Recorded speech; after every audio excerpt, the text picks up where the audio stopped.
আজ থেকে প্রায় 4500 বছর আগে কেনান নামক এক মরুভূমির দেশে হাজর নামে এক নগরী ছিল। সেখানে ইদো তামির নামক জ্ঞানী, বিদ্যা ও বুদ্ধিতে পারদর্শী এক ব্যক্তি থাকতেন। তার অবস্থা মোটামুটি ভালোই ছিল। ইদো তামির সবসময় মানুষদের ভালো ভালো উপদেশ দিতেন আর সাহায্য সহযোগিতাও করতেন, তাই তাকে মানুষ অনেক ভালোবাসত। আর তার অনেক নামডাকও ছিল। তার দুই স্ত্রী ছিল।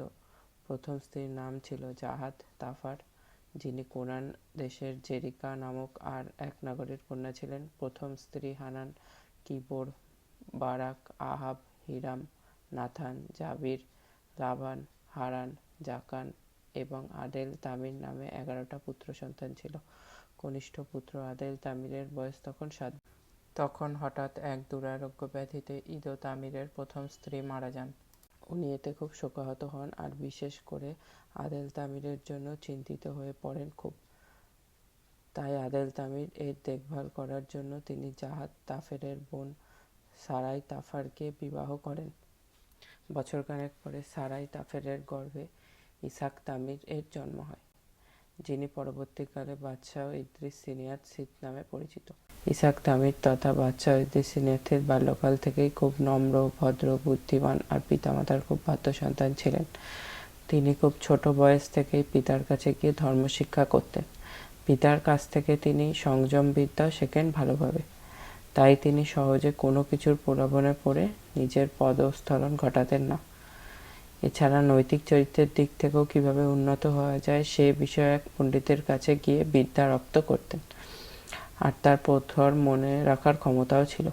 এইভাবে তিনি খুব ছোট বয়স থেকেই জ্ঞান গরিমায় উন্নত হয়ে উঠতে থাকেন। এছাড়া পণ্ডিতের কাছ থেকে শিক্ষালাভ করার জন্য নৈতিক চরিত্র প্রভূত উন্নতি হয়ে ওঠে তার। আর এর পাশাপাশি তার বুদ্ধির ভাণ্ডারও ছিলেন। তিনি তার বুদ্ধি দিয়ে লোকজনদের অনেক সমস্যার সমাধানও দিতেন। এইভাবে লোকেরা যেমন তার পিতার কাছ থেকে সাহায্য পেত, তেমন তার কাছ থেকেও সমস্যার সমাধান পেতে থাকলো। তাই অচিরেই তিনিও তার পিতার মতোই লোকজনদের কাছে অনেক ভালোবাসার পাত্র হয়ে উঠলেন। এছাড়া তিনি পিতাকে কাজে সাহায্যও করতেন। মাতাকে গৃহের কাজে সাহায্য করতেন। যেহেতু তাদের কোনো বোনও ছিল না, তাই তাদের মাতাকে সাহায্য করার মতো বাড়িতে কেউ ছিল না।